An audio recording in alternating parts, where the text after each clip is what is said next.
Hello, I'm going to be reviewing the very first story of Doctor Who, the book.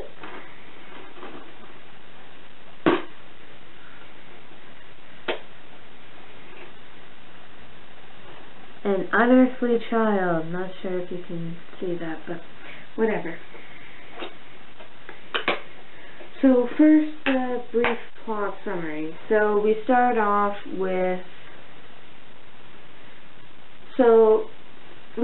in a school where it's November 23rd, 1963, and the school day is over and all the children go home, while two teachers enter a room discussing about a particular student called Susan Foreman. Now, she appears to be so intelligent at something, but like whenever in the name of the teachers, Ian or Barbara, try to explain something to her, she knows the answer before they even started explaining. And sometimes she just seems to be completely bad at others,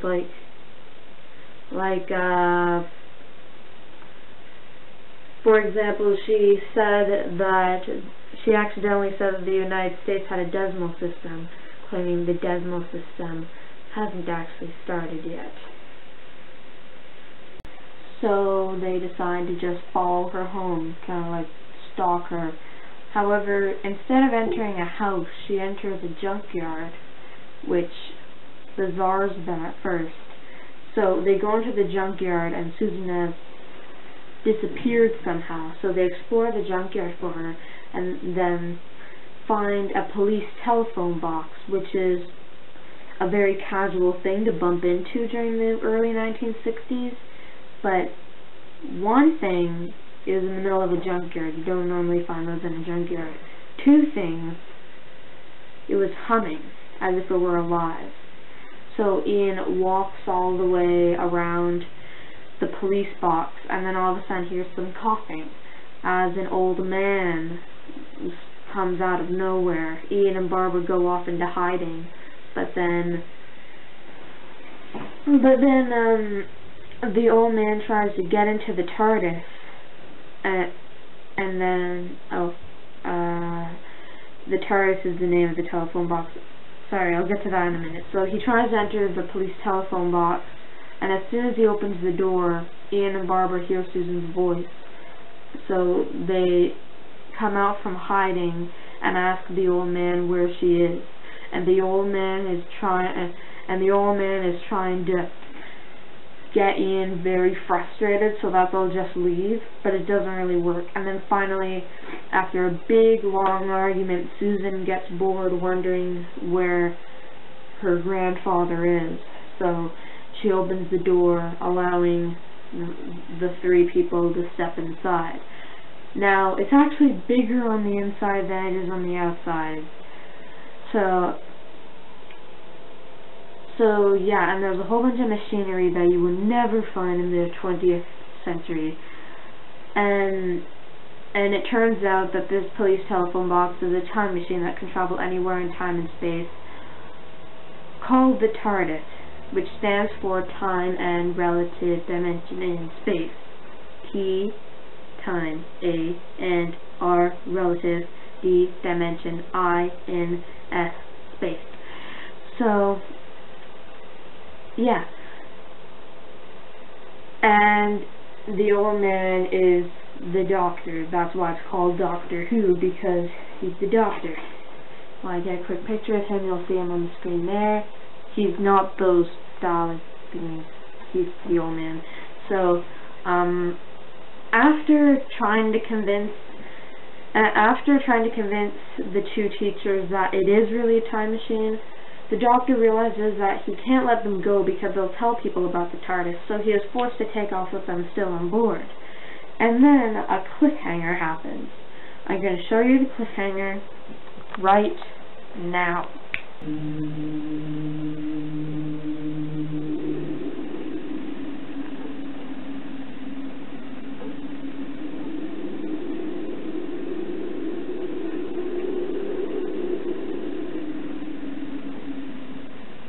Ooh, shadow. So, moving on to episode 2, you see these stories would be several parts long. So, part 2, the shadow turns out to be a caveman. Now, the shadow turns out to be a caveman, and he is completely confused over what the TARDIS is standing there. He thinks that's a tree. Meanwhile, back in his cave, the cavemen are trying to make fire, unsuccessfully.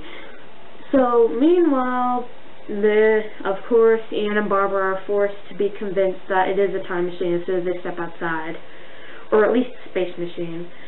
So, the Doctor goes off to explore. However, the caveman follows the Doctor, and once he lights matches to start smoking, the caveman is forced to believe that he saw smoke coming out of his mouth and fire coming from his fingers. Since they've been wanting fires for, I don't know, it may have been years or it may have just been a week. I don't know, it's caveman times. But according to them, they haven't had fire for a very long time. So he found it just about irresistible to jump on him and carry him back to his cave. And as soon as the companions, Ian, Barbara, and Susan, realize that he's gone, they go off and search for him. And they eventually bump into the cave, and they find him, and come to rescue him, and fail. Amazing. So, then they're put into a cave, and then they notice skulls in it, claiming that they may just be left in there alone until they starve to death.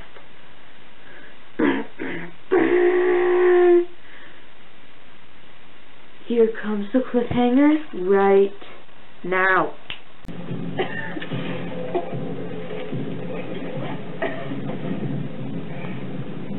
All right. Did I hurt you? No. Ian, I'm frightened. Try. But how are we going to get out of this? Well, you can get yourself free just to... I can't. Stench. I'm sorry. It's all my fault. I'm desperate. Don't make yourself cry. Look at that. Look at that. They're all the same. They've been split open.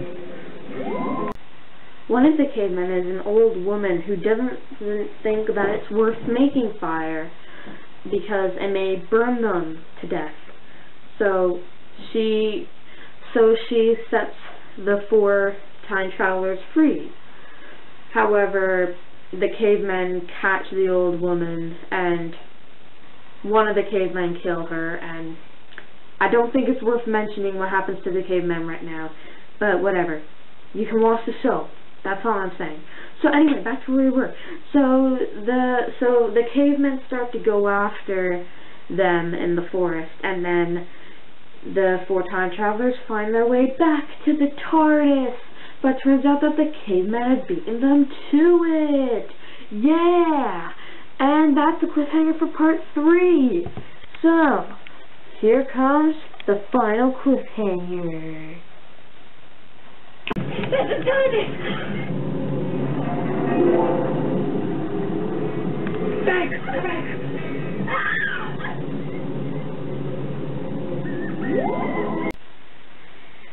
So, now the cavemen bring them back to the cave. And then they're forced to make fire, and so they make fire so that the cavemen will let them go, and that's why we have fire today. But the cavemen decide to let them stay there because they're cavemen and they're really super mega selfish. Makes me want to stomp on their face.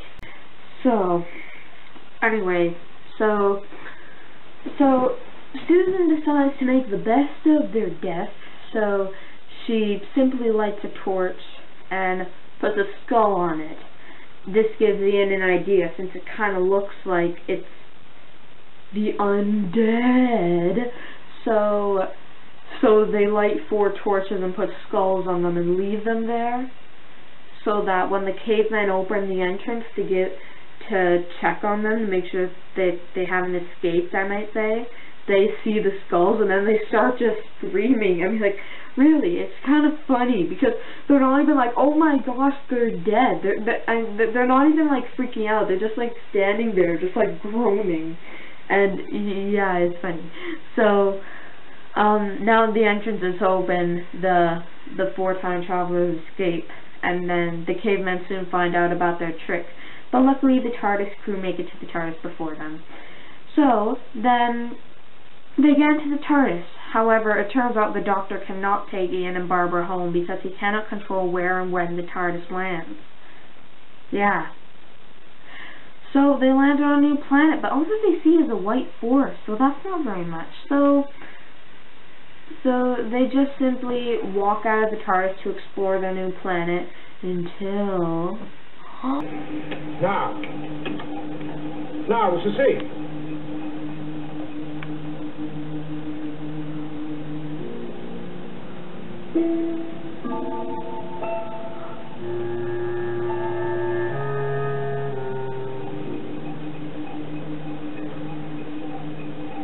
It could be anywhere. Dear. It's no help to us at all. Well, I suggest before we go outside and explore, let us clean ourselves out.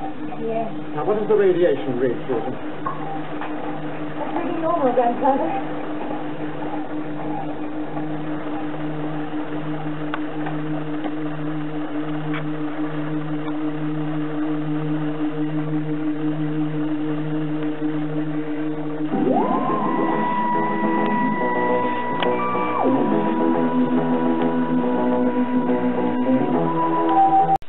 So yeah, that's An Unearthly Child for you.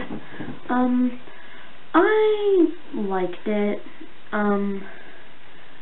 My mother's opinion is quite simple. The first episode's great. The rest of the other episodes are really bad, but it's an okay story for a 1960s black and white video premiere for a show. And I think that's pretty good.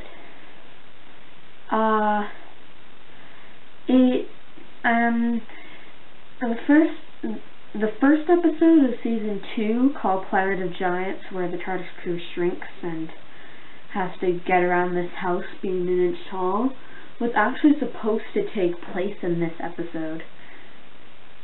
So yeah, it was supposed to be about the TARDIS crew getting into the TARDIS and then appearing in a classroom in their school about an inch high, and then having to get around there.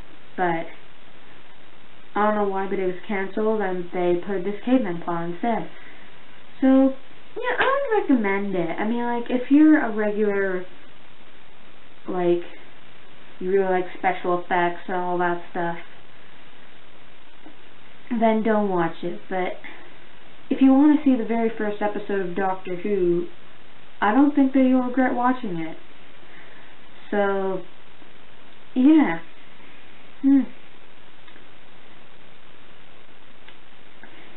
Now, how observant were you? Now, here's the thing. During this video, my watch that was on my wrist vanished. So did a pillow that was back there.